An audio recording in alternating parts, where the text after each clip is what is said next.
Tudo bem com vocês? Obrigada pela audiência. Nós estamos aqui no podcast da Alesp hoje com o deputado do Republicanos, Tomé Abduch. Obrigada, bem-vindo aqui aos nossos novos estúdios no podcast da Alesp. Um prazer enorme, Renata. Muito obrigado pelo convite.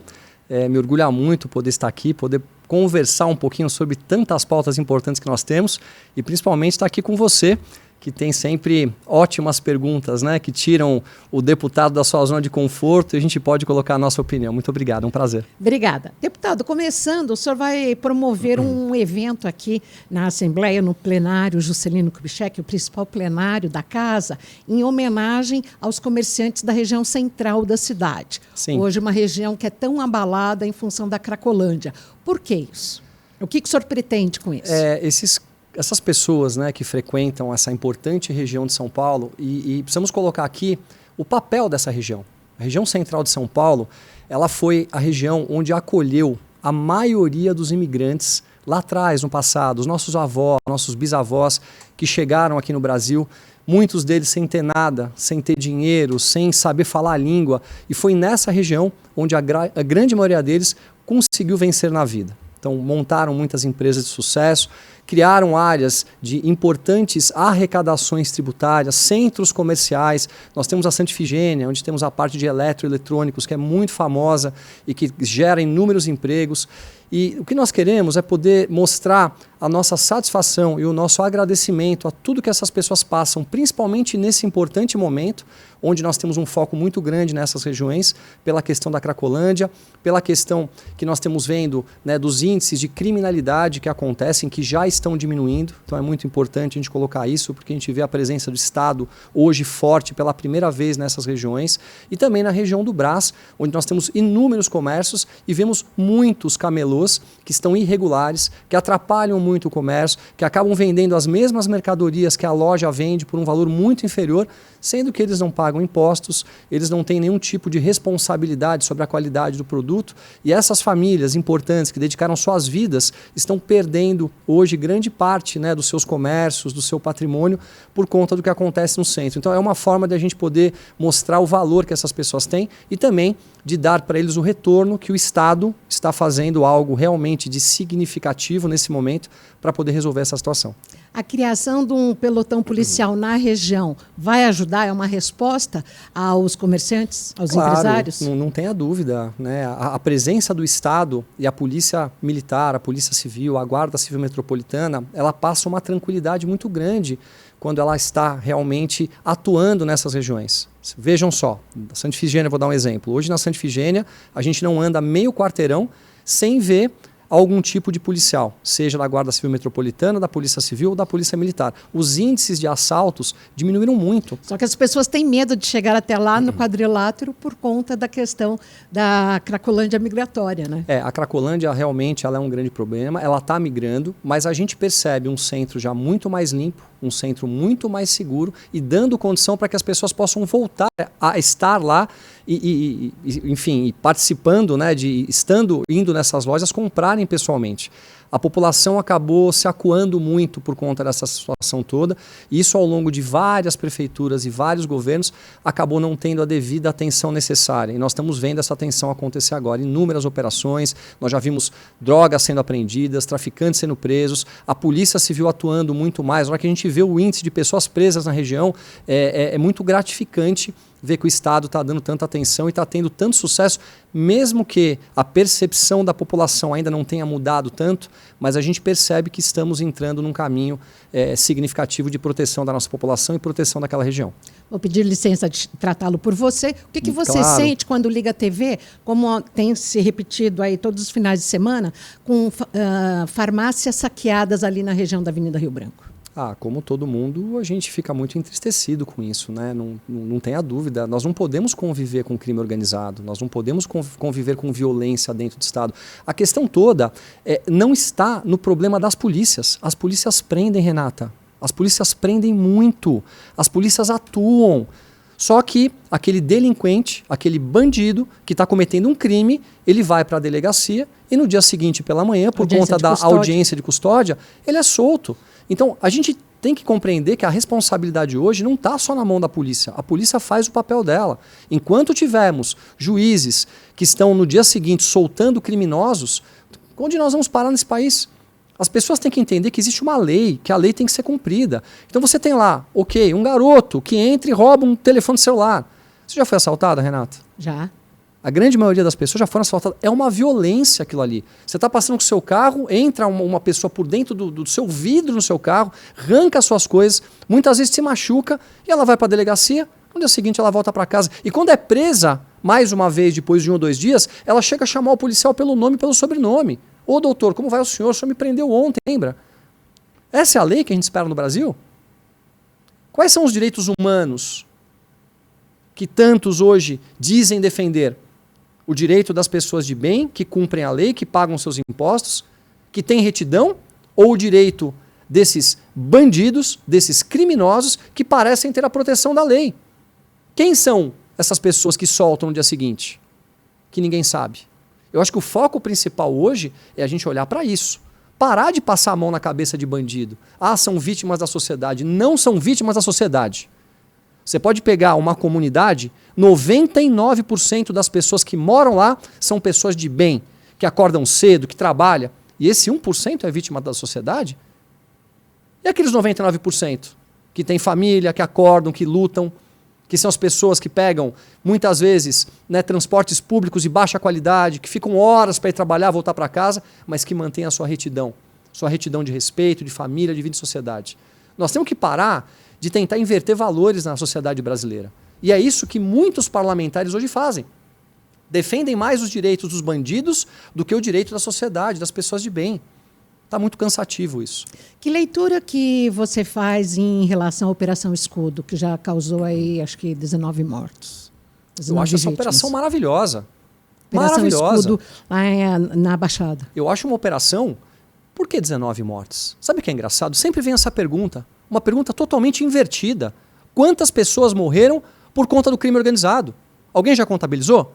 Toda vez que eu sento para fazer uma entrevista, me fazem a mesma pergunta dessa forma. Os 19 mortos, 19 bandidos que estavam portando armas, escopetas, metralhadoras, fuzis e que estavam atirando contra policiais? Qual é a preocupação da grande mídia com a população de bem? Estão mais preocupados com os bandidos que estão sendo mortos porque a polícia está revidando a ação deles. Ninguém está entrando lá e matando as pessoas. Isso não existe. Isso é somente uma narrativa para tentar desmoralizar quem está tentando fazer o certo. Nós temos que defender a sociedade. Bandido que aponta uma arma para policial ou tem que ser preso ou tem que ser morto. Que história é essa de ficar passando a mão na cabeça de bandido, achando que eles são vítimas da sociedade? Em volta, uma população assustada, temerosa. Eu estive esse final de semana no Guarujá. Fui passar um fim de semana no Guarujá com a família e na segunda-feira da semana passada eu estive pessoalmente indo cumprimentar esses importantes homens e mulheres que estão lá defendendo a nação brasileira. E o mais impressionante, eu fui andar e conversar com a população. Os criminosos sumiram. Eles foram embora. Porque tem lei em cima. E se precisarem... Houve um rapa, né? E se precisarmos fazer essa ação inúmeras vezes para poder defender a sociedade, e se houver confronto armado, bandido tem que ir preso ou tem que ser morto. Essa é a visão de quem quer defender a sociedade. Agora tem que estar preocupado que morreram 19 bandidos. Ai, coitadinho do bandido, né? Que dó do bandido que está armado e está afrontando a sociedade dia e noite, traficando drogas e fazendo com que a população fique aterrorizada. Eu estou muito cansado, sabe, dessa inversão de valor. Agora, deputado, a bancada da bala aqui na Assembleia defende, e como já defendia isso antes da entrada da eleição do governador Tarcísio, a retirada das câmeras dos policiais. Qual que é a sua opinião sobre isso? Olha, as câmeras dos policiais, elas tiram o poder de ação de um policial. Nós temos que entender que a gente vive num país que é um país onde a criminalidade é muito grande e esses bandidos, esses assassinos, essas pessoas que cometem crimes, eles têm que ser abordados de uma maneira firme. Eu não digo com violência, eu não digo de respeitando a lei, mas não dá para você chegar e falar: oi querido, como vai o senhor? Tudo bem? O senhor estava aqui cometendo algum tipo de crime? O policial tem que ter a força da voz dele, de olhar no olho do bandido, de ser firme com o bandido. Essas câmeras, como não existe hoje no Brasil uma segurança jurídica para o policial, elas acabam, no meu ponto de vista, tirando o respeito do policial e tirando o poder do policial realmente atuar. Não há segurança jurídica. Nos Estados Unidos, se alguém aponta uma arma para um policial e você tem um pelotão que atira nesse bandido... Um confronto independente do número de tiros que se dê nessa pessoa que está afrontando a polícia, todos lá são condecorados com uma medalha. Aqui no Brasil, você mata um bandido, parece que você é o criminoso. É uma inversão de valor, Renata.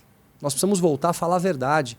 Nós não podemos mais ludibriar as pessoas com esse papinho furado dos direitos humanos. Direitos humanos são para as pessoas de bem.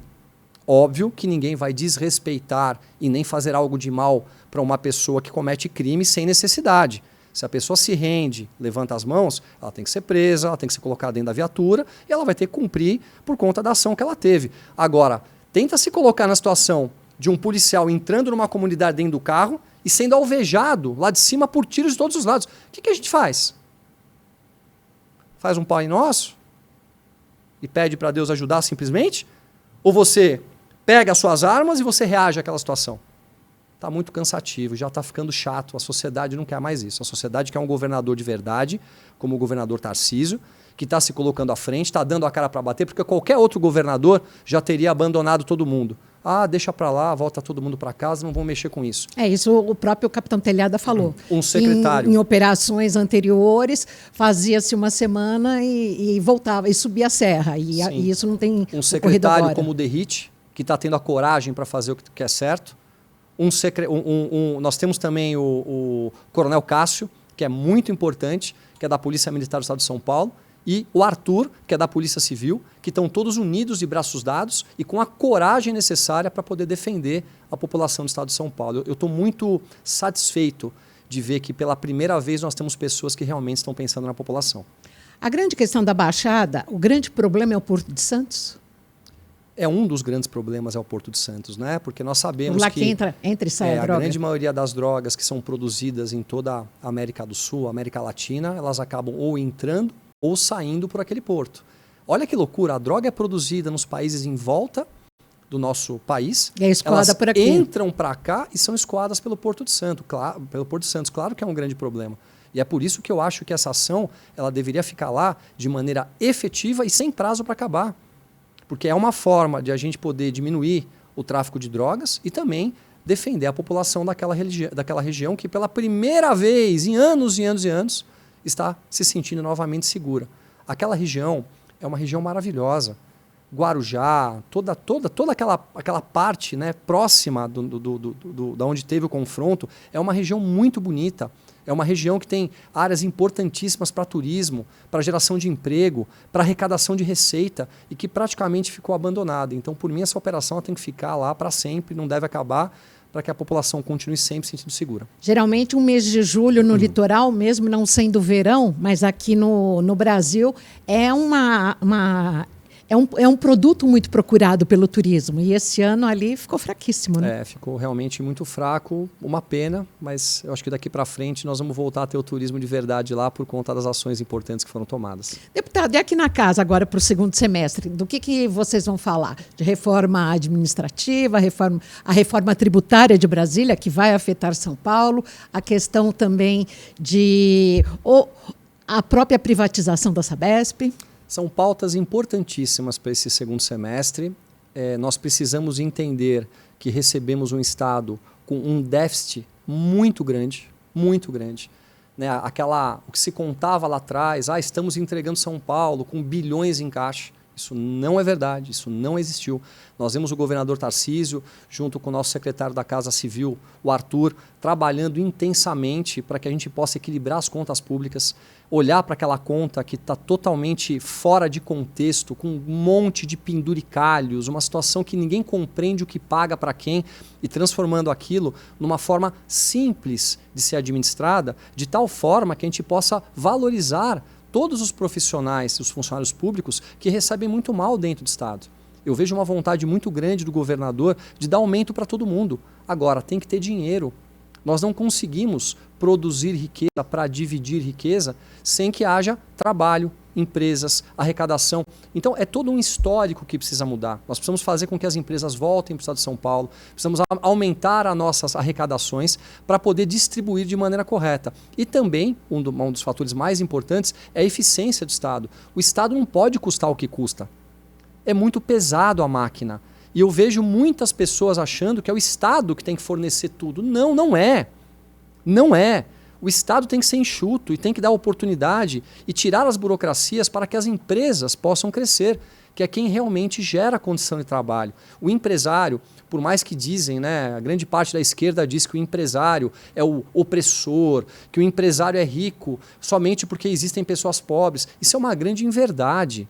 Os empresários passam por burocracias tremendas, pelos impostos mais altos do mundo e são heróis que dão a cara para bater, para poder gerar emprego, gerar riqueza e distribuir riqueza. Agora, você tem, óbvio, empresários, né, como tivemos no passado, que são nocivos ao Brasil. E normalmente são esses empresários que têm ligação com o poder público em alto nível. Alto nível, estou pondo aqui entre aspas. A grande maioria dos outros empresários é o seu Zé, dono da farmácia. É a dona Maria, dona da lojinha, que é onde se gera emprego. Essas pessoas têm que ter oportunidade de crédito barato, oportunidade das pessoas recebendo mais, gastarem mais. E olha só como é legal quando a gente começa a olhar de uma maneira um pouco mais correta para a questão financeira. Uma pessoa que ganha mais, ela vai gastar mais, ela vai mais no supermercado, ela vai comprar mais bens de consumo, ela vai poder cuidar mais da família dela. Quando ela começa a consumir mais, a indústria produz mais. O distribuidor distribui mais. A ponta, que é o varejo, vende mais. Isso gera mais emprego, isso gera mais impostos, isso faz com que faltem empregos, então as pessoas começam a ser valorizadas e serem contratadas por valores maiores e a economia toda roda. Então, o nosso governador tem uma grande missão. E quando a gente entra nos outros aspectos, né, nas importantes reformas, entre elas a Sabesp, que é muito importante que a gente possa fazer a privatização, é exatamente para isso. Eu fiz uma análise muito criteriosa da Sabesp.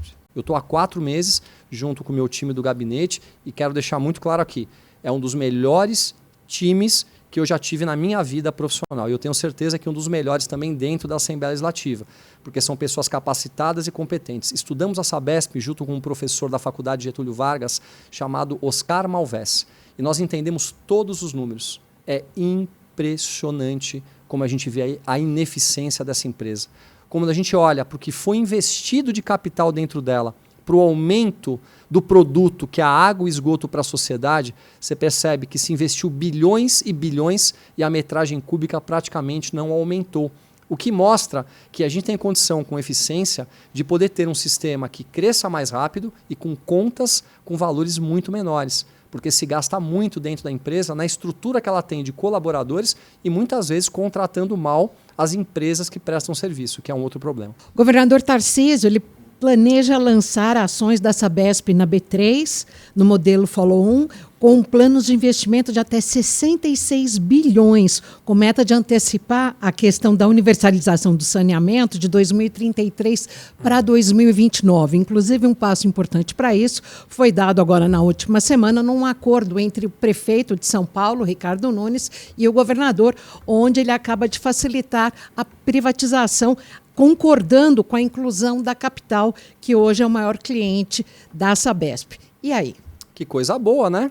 Estamos no caminho de poder privatizar parte da empresa, não tenha dúvida. Agora, é como nós vamos mostrar para os parlamentares a importância da privatização. Porque muita gente acha, não, o Estado tem que ser dono de tudo. O Estado é ineficiente.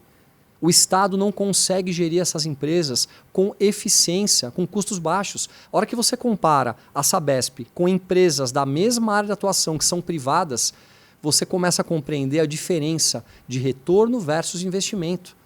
A conta é financeira, não é uma questão de desejo, não é uma questão de vontade. São números. Os números demonstram que o que é administrado pela iniciativa privada é muito melhor do que é administrado pela iniciativa pública. E os especialistas que falam que muitos dos serviços em todo o mundo que já foram privatizados foram devolvidos às áreas estatais? Quem são? Vários. Me cite um. Na Europa, a gente tem França, tem Portugal, que inclusive acabaram, então, universalizando privatizando sistemas de saneamento e acabaram... Me mostre números. Não tem, isso é papinho. Isso é o que a esquerda repete. Você está fazendo exatamente o que a esquerda faz. Joga números sem base nenhuma. E me demonstrem. Tudo que foi privatizado, fora a segurança pública, que deve ser do Estado, educação, que deve ser do Estado, e a parte de saúde, que deve ser do Estado, teve uma melhora imensa em todo mundo. Isso é papo furado. Eles querem que as empresas... Vejam, tudo que foi. As pessoas falam, mas não conseguem trazer dados. Tragam os dados. Quais são as empresas? A grande maioria não consegue responder. Ah, privatizou na França. Qual empresa? Tragam para a gente conversar. Eu vou analisar e vou dar uma resposta. A questão toda é que essas empresas não existem. O Estado não é eficiente. Nós temos que dar liberdade para que o empresário trabalhe, o empresário gere emprego, ele gera riqueza, ele distribui riqueza. Veja a Petrobras agora, que está acontecendo por uma má administração. Nós tínhamos uma Petrobras que ela veio quebrada no último governo, ela saiu com um lucro bilionário, e ela já está entrando em problemas extremamente sérios de novo por falta de administração correta. Dá para faltar diesel. Os acionistas da empresa, que são as pessoas que colocaram dinheiro lá dentro, já estão começando a ter problemas por conta da distribuição de dividendos. Eu não sei o que acontece com a esquerda, eles acham que distribuir lucro é ruim. É com distribuição de lucro que se distribui riqueza. Esse é a beleza do capitalismo. E nada tem a ver com não fazer ajuda social. A ajuda social vem quando você tem dinheiro para poder fazer. Não adianta você querer ajudar as pessoas, e óbvio, é extremamente importante, eu sou totalmente favorável a você poder ajudar as pessoas mais pobres, sendo que você não tem condição de dar um caminho para ela poder andar com as próprias pernas e você não tem nem o dinheiro para poder ajudá-la. Vamos gerar riqueza, vamos gerar emprego, vamos gerar trabalho. Como se faz isso? Trazendo investimento privado, deixando as empresas trabalhar e gerar emprego. Essa é a maneira que eu entendo e pelo menos é o exemplo que eu tenho na grande maioria dos países do mundo que deram certo. E aí quais são os países que deram errado? Os países que caminharam para o caminho oposto do que eu estou dizendo. Como está hoje a Venezuela, que todo mundo cita? Como está hoje a Argentina? Como está hoje Cuba? Como está hoje Nicarágua? São nesses países que nós queremos viver? Ou nós queremos viver numa Austrália, no Canadá, nos Estados Unidos, onde as pessoas têm oportunidade, onde elas comem fora, onde elas viajam, onde elas têm um bom carro, onde os filhos se sentem seguros? Eu não consigo compreender esse discurso todo do progressismo que se demonstra dando errado no mundo todo. Então é esse aspecto que eu tento trazer muito para os debates aqui dentro. O debate da ajuda social, sim, porque eu sou muito favorável, mas também o debate da geração de riqueza para a produção de riqueza. Deputado, você está falando da questão do diálogo, dos debates que são feitos aqui na casa. Seu primeiro ano, sua primeira gestão. Qual o balanço que você faz desses seus 150 primeiros dias de mandato? Ótima pergunta, Renata. Obrigado por essa pergunta.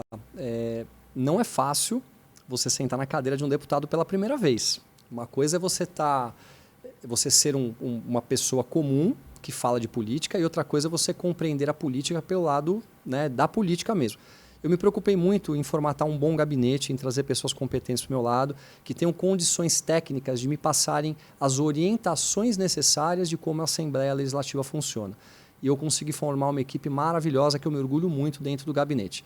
Depois disso, me preocupei muito também em como a gente conseguir receber as informações das inúmeras pessoas que nos procuram dentro do gabinete e poder dar resposta a todas elas e também as respostas a tudo que acontece dentro da casa. Então a gente acabou colocando um sistema operacional dentro do gabinete para que nos desse bastante apoio.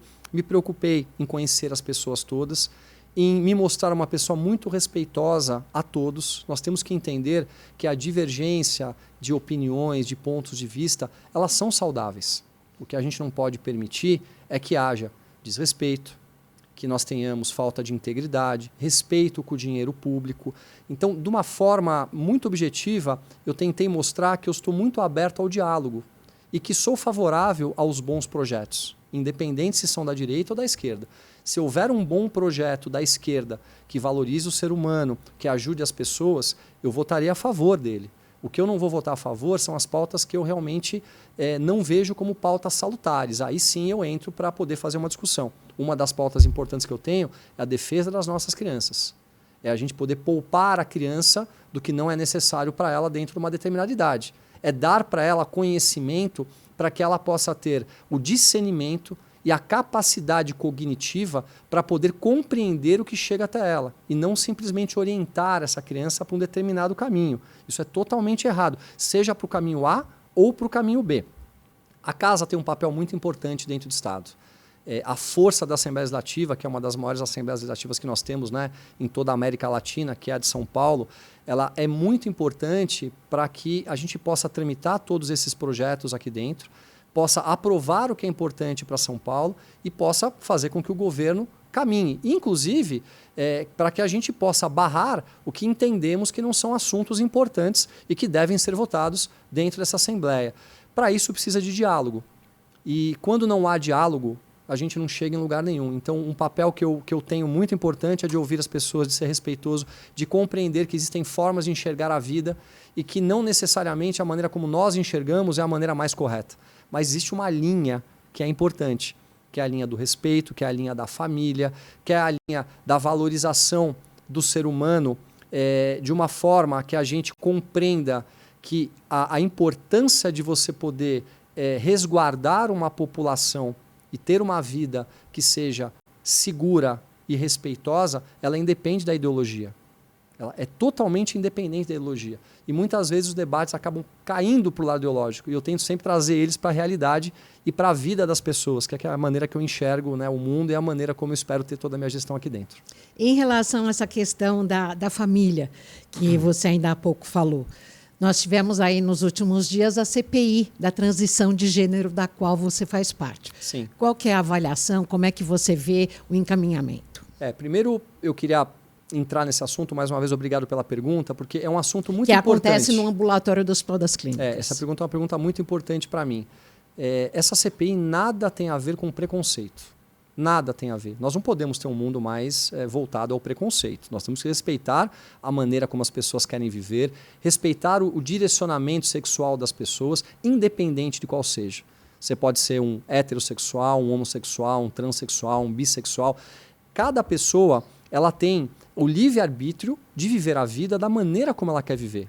Isso é muito importante e independe de uma coisa que as pessoas esquecem, da integridade. Independe. A maneira como a pessoa lida com o sexo é totalmente independente da integridade. O que eu valorizo numa pessoa é integridade.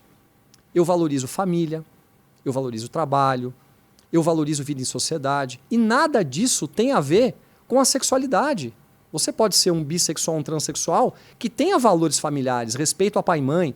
Então, o primeiro ponto é que se tenta distorcer a realidade e levar tudo para um lado de que as pessoas não respeitam quem pensa diferente. Isso não é verdade, principalmente partindo de mim. Eu respeito e muito. A questão da CPI era para ser feita uma avaliação, e nós estamos caminhando com isso para poder compreender se tem algo sendo feito dentro do hospital que possa estar levando as crianças para algum tipo de problema físico irreversível.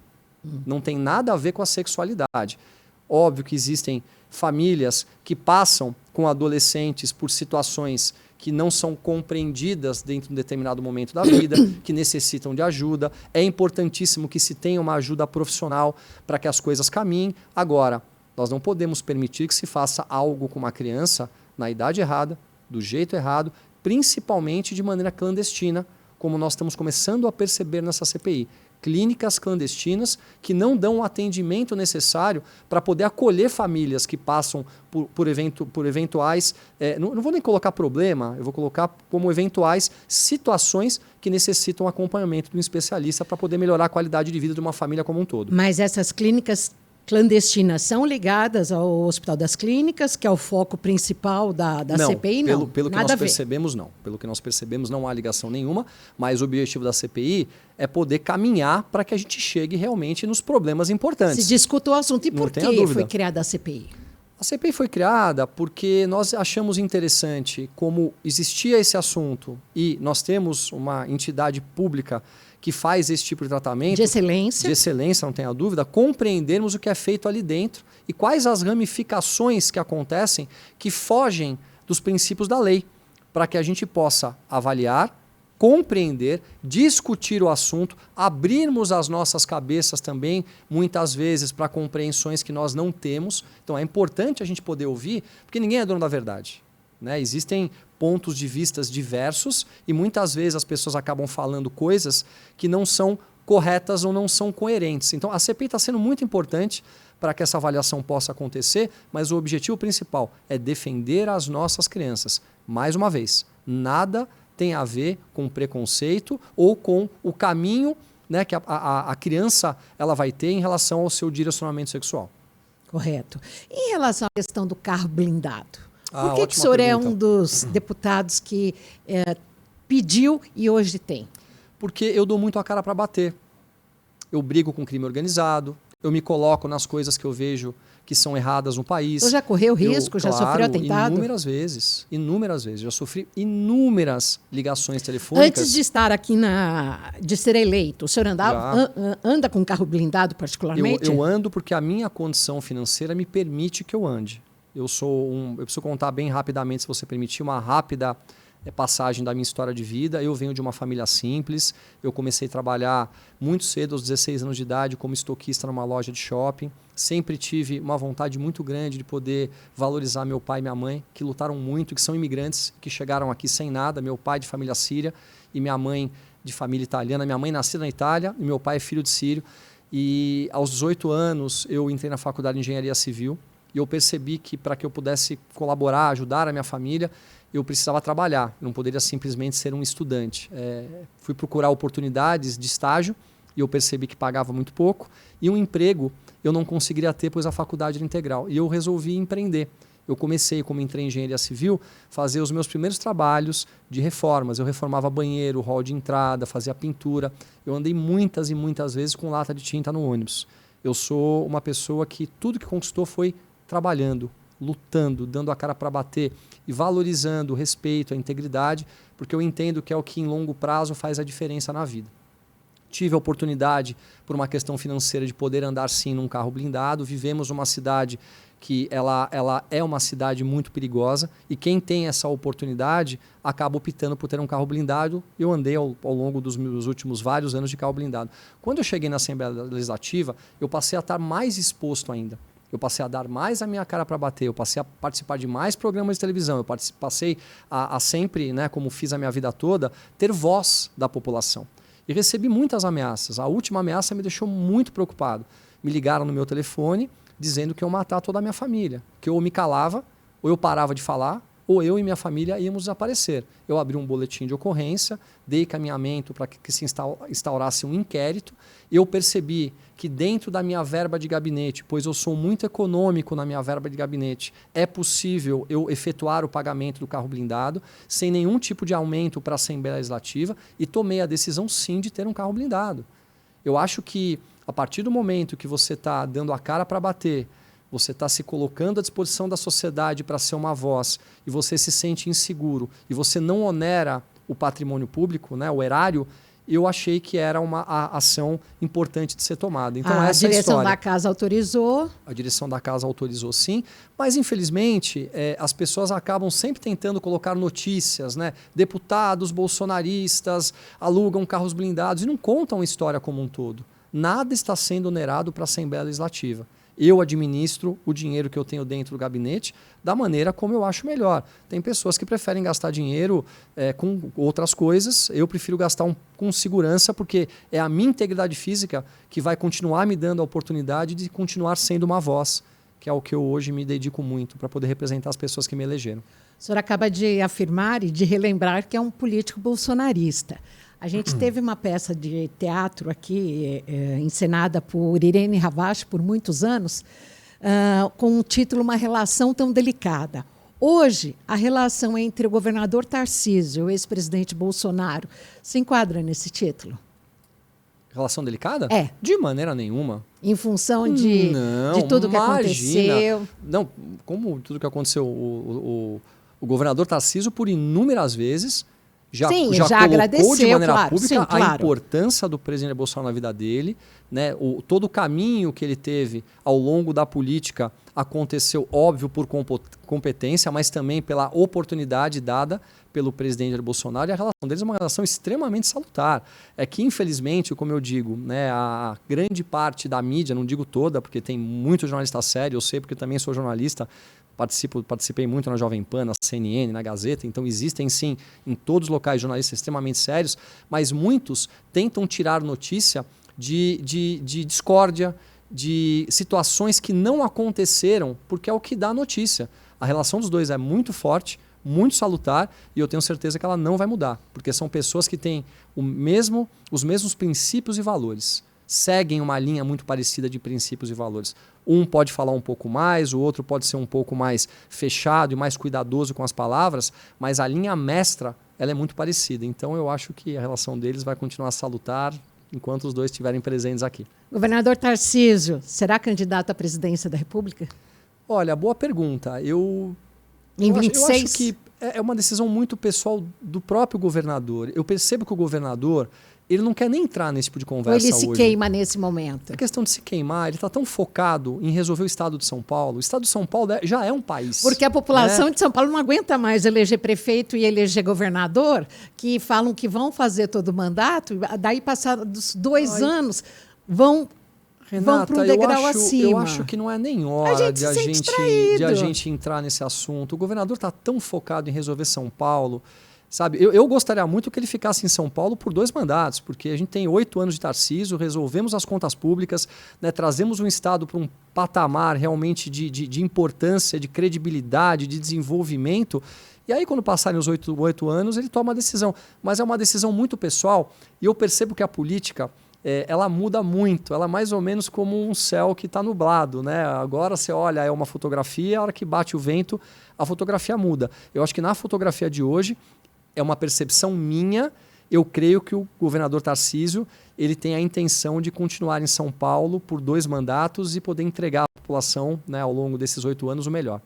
Em relação à polêmica da Secretaria Estadual da Educação, que nós tivemos o secretário Renato Feder aí falando da troca dos livros didáticos pelos tablets, depois o governador acabou voltando atrás. Como é que o senhor avalia essa questão? Olha, eu vou falar da educação na ótica de quem tem a certeza que essa educação está na mão de um lado ideológico durante décadas e nós temos uma das piores educações do mundo. Piores educações do mundo. Nós temos alunos que saem muitas vezes sem saber ler, escrever e compreender. Nós temos hoje escolas que são ideologizadas de maneira muito clara, com professores que estão lá não só para ensinar, mas também para formar militantes. E nós estamos vendo, infelizmente, jovens que saem sem a capacidade necessária para poder encarar a vida real, para poder gerar riqueza, para poder fazer com que a sociedade se desenvolva. A hora que nós vemos o que aconteceu, está ainda acontecendo, nós temos que entender que temos que encontrar um caminho paralelo. Algo que gere mudanças importantes e necessárias. E é isso que eu vejo o governador Tarcísio tentando fazer. A gente não pode fazer as coisas da mesma maneira, do mesmo jeito e achar que o resultado vai ser diferente. Se você quer um resultado diferente, você tem que mudar. Então toda mudança, principalmente na educação, que pode tirar a autonomia, principalmente de poder passar para a criança uma determinada informação que vai deixá-la ideológica, que vai formar um caráter político nas nossas crianças, deixa todo mundo maluco. O governador está certo, o secretário está correto. Nós temos que fazer uma educação diferente. Quem é satisfeito com a educação de hoje? Pega um pai e uma mãe que tem filhos em escola pública e pergunta se eles estão satisfeitos. E o mais impressionante, Renata, nós gastamos aqui com educação mais do que muitos países desenvolvidos. O problema não está no dinheiro, o problema está na gestão. Nós temos que ter educação financeira nas escolas. Nós temos que vender princípios e valores nas escolas. Nós temos que parar de falar de assuntos que não levam nada a lugar nenhum. Como? Como? Ideologia de gênero, sexualização da infância. Esses assuntos não podem mais ser tratados dentro das escolas para que a gente possa formar uma parte da sociedade a pensar de uma determinada maneira. Você tem que formar uma pessoa para que ela possa compreender, ela possa formar a sua própria opinião e ela possa, no determinado momento, caminhar de acordo com o que ela se sente confortável politicamente. Não direcionar. Nós estamos direcionando nossos jovens para quê hoje em dia? Para dancinha de TikTok? Para ficarem achando que o pai que deu a cara para bater, que não tinha nada, que montou uma empresa, que emprega pessoas, é o opressor da sociedade?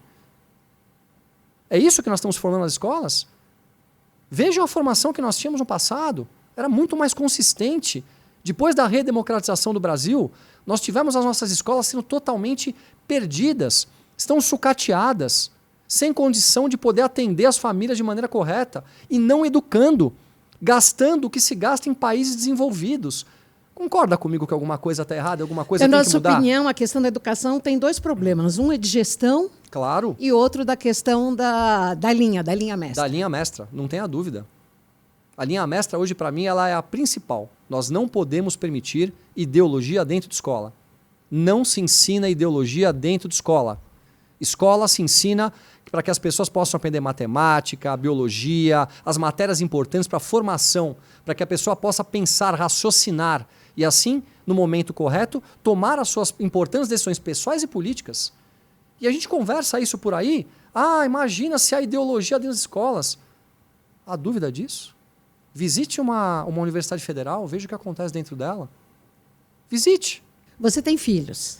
Eu tenho um filho de 4 anos e tenho mais um nenenzinho na barriga da minha linda esposa. Ah, parabéns. Muito obrigado. E esse filhinho de 4 anos já está na escola? Sim.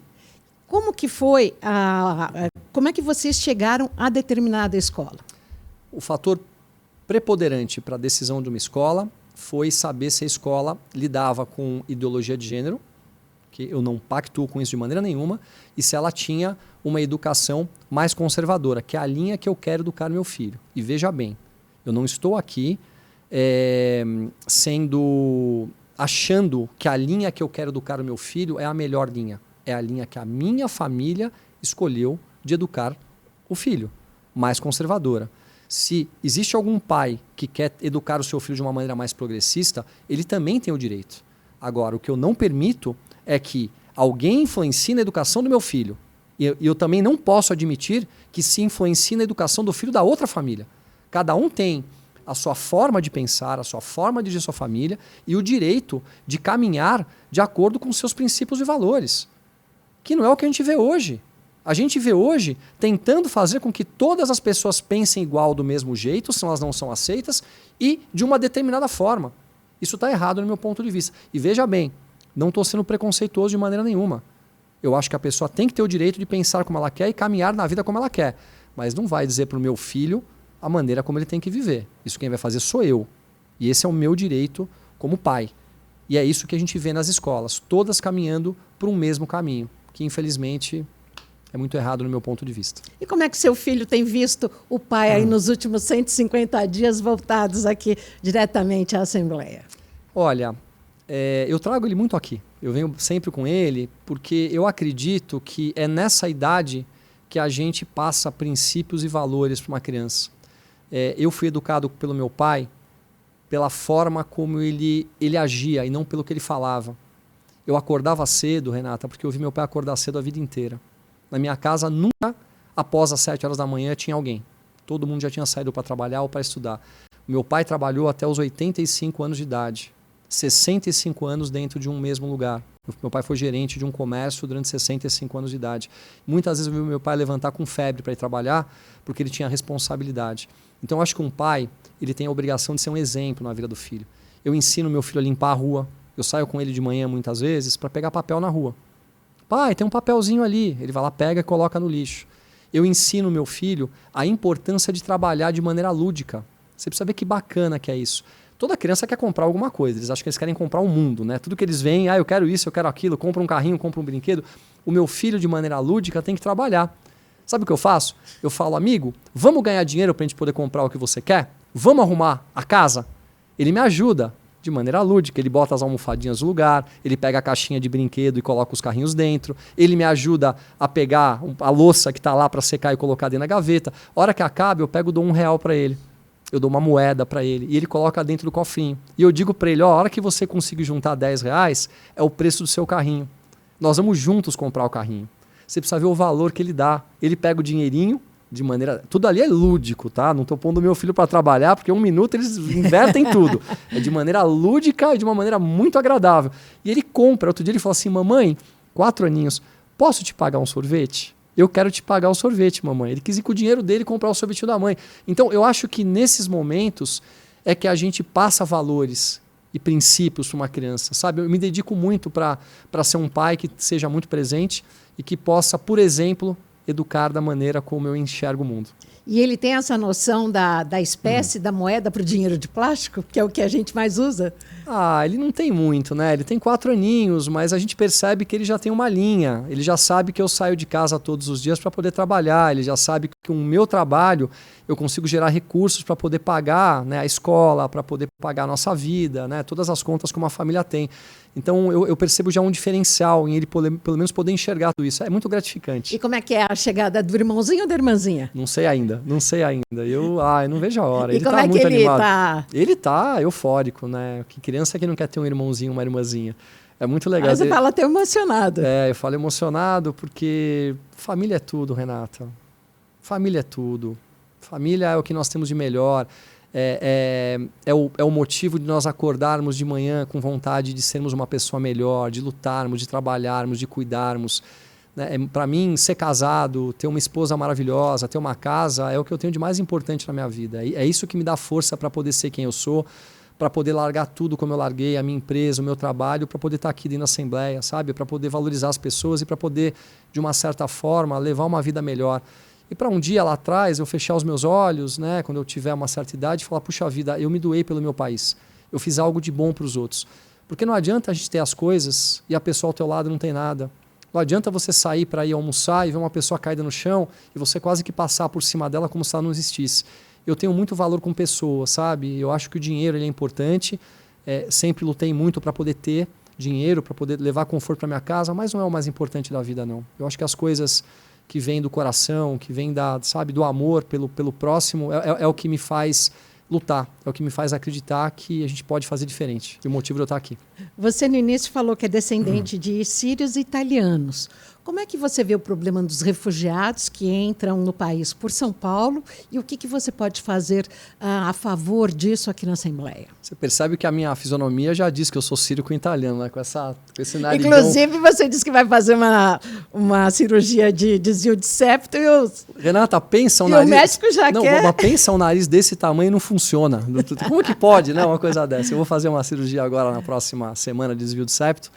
E o médico falou, você não quer aproveitar e tirar fazer uma plástica, falei, pelo amor de Deus, não? Isso aqui é a minha marca registrada? Como assim vai tirar o meu nariz?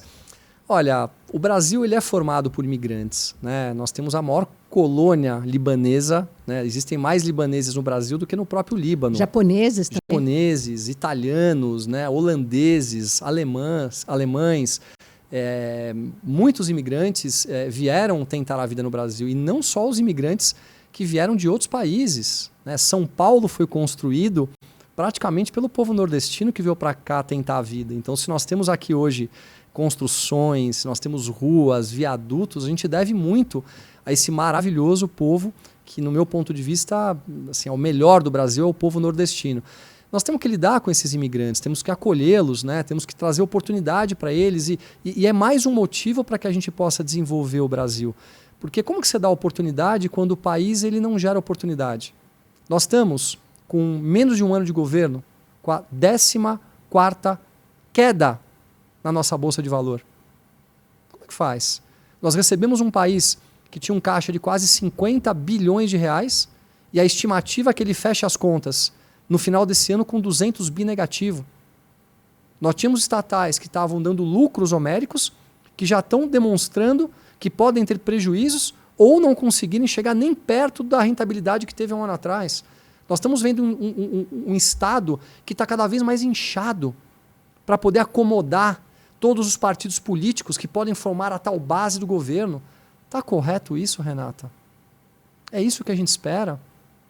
Nós estamos vendo caminharem para descriminalizar a maconha. Uma pessoa que andar com até 60 gramas de maconha, que são mais ou menos 60 cigarros de maconha, não vai ser mais criminalizada, não vai ser mais crime.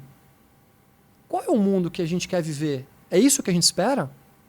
Nós estamos vendo parentes de funcionários públicos do Poder Judiciário poderem ter empresas de advocacia e serem eventualmente julgadas por pessoas da mesma família. Nós estamos o quê? Regularizando o absurdo? O que nós estamos fazendo quando você fala em não criminalizar as drogas? Promovendo somente, né, uma coisa benéfica ao crime organizado. Quer dizer, ninguém mais vai preso. Você está com 60 cigarros de maconha vendendo, alguém para te pegar. Não, doutor, isso aqui eu estou usando para uso. 60 cigarros. Quer dizer, a gente vê o mundo caminhando por um caminho totalmente torto e distorcido. Mas retomando a questão dos refugiados, como que aqui os parlamentares podem auxiliar nessa questão? Olha, essas decisões eu creio que vão ser decisões a nível do governo federal, né? Não do governo Sim, mas estadual. para dar uma vida digna. Primeiro, acolher. E segundo, ter uma economia que permita que eles sejam absorvidos com trabalho, dando oportunidade. Agora, olha só, nós estamos vendo, né, já comparado com o ano passado, né, o índice de formação de empregos cair de maneira muito significativa. Por quê? Porque a economia vai mal. Insegurança jurídica. Grandes varejistas do Brasil hoje não conseguem mais manter as suas portas abertas, Renata. Você falava do varejo, né? Eu estive circulando por shoppings aqui da Zona Sul. É impressionante o alto índice de vacância. Enorme. Vacância é o número de lojas fechadas. Exato. Em lojas que são em pontos assim, jamais pensados que elas estariam fechadas. Por que está acontecendo isso? Porque nós estamos com taxas de juros extremamente altas e a gente sabe que o varejo ele depende de financiamento para poder se sustentar. Nós estamos vendo um país que está andando para trás, nós estamos vendo uma grande insegurança jurídica e nós vemos um governo federal, em vez de tomar ações para que a gente possa voltar a crescer, as ações são totalmente ações retrógradas. Por exemplo, baixar a taxa de juros na canetada. Isso não existe. Qualquer economista que você senta para conversar, que tenha o mínimo de conhecimento financeiro, demonstra que não se baixa a taxa de juros na vontade. Para que a taxa de juros baixe, você tem que primeiro ter segurança jurídica e você tem que ter um equilíbrio das contas públicas, que é o que nós não temos. Se eventualmente a gente baixar a taxa de juros na canetada, sabe o que vai acontecer? Gerar inflação. Gerando inflação, o produto na ponta vai custar mais caro.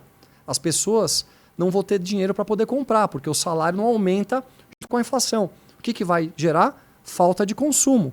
Gerando falta de consumo, as empresas passam a mandar a gente embora. Sim. É o que aconteceu na Venezuela, o que aconteceu na Argentina.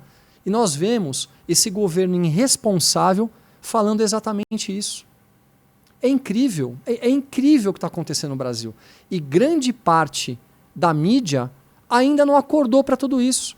E aí eu vou fazer uma pergunta, independente de você ter um viés mais à direita, um viés mais à esquerda, se o Brasil der certo, ele vai dar certo para todo mundo. Se ele der errado, ele vai dar errado para todo mundo. Então nós temos que abrir um pouco a cabeça, compreendermos quem são as pessoas que têm seriedade e integridade e trabalhar em conjunto. Tem que fazer trabalho social? Claro que tem, não tenha dúvida, mas tem que ter dinheiro. Não adianta querer fazer social sufocando o empresário. Vamos desenvolver aqui e garantir que o social aconteça. Vamos garantir oportunidade para que as pessoas possam caminhar com as próprias pernas e vivam uma vida que nós tanto sonhamos no Brasil e que nós nunca conseguimos. E nós temos a condição para isso, mas infelizmente nós vamos ter que pensar um pouco diferente. Você está se realizando como deputado? Muito, muito, muito. Eu estou na fase mais feliz da minha vida. Eu nunca me senti tão realizado. Qual a sua idade? Eu tenho 48 anos. Eu acho que eu ainda tenho muito que aprender como deputado, né? Nós estamos praticamente há 5 meses. Eu ainda estou compreendendo quais são os caminhos que eu tenho que seguir dentro do gabinete para poder realmente ser um funcionário público, um deputado que entregue resultado. Não é fácil sentar nessa cadeira, não se aprende as coisas de um dia para a noite. É mais ou menos como pegar... Qual é a sua formação, Renata? Jornalismo. Jornalismo, imaginei. É a mesma coisa que pegar você e colocar você para ser presidente de uma empresa de construção civil. Você vai sentar numa cadeira sem compreender muita coisa, né? Então você vai ter que fazer um intensivo e ter pessoas do seu lado que lhe digam e que tenham a coragem de dizer para você o que você tem que fazer, que tenham competência. Que é certo, que é errado. Que é certo e que está errado. Por isso da importância de nós termos as pessoas corretas ao nosso lado. E é o que eu mais hoje me preocupa, em poder ter pessoas que me digam onde eu estou errando para que eu possa acertar o rumo e poder entregar resultado. Porque não adianta ficar aqui durante 4 anos gastando dinheiro público, e a gente gasta dinheiro público, colaboradores, é carro, é motorista, quer dizer, toda uma estrutura, e chegar no final e você não entregar resultado nenhum. Eu vou me dedicar muito para poder ser um bom parlamentar e para poder entregar retorno para as pessoas que tanto confiaram em mim. Que mensagem que você deixa aqui neste final de podcast? Renata, não deixem de acreditar no Brasil. Não deixem de acreditar no Brasil. Nós não podemos perder a nossa força, nós não podemos perder a nossa coragem de fazer o que é certo.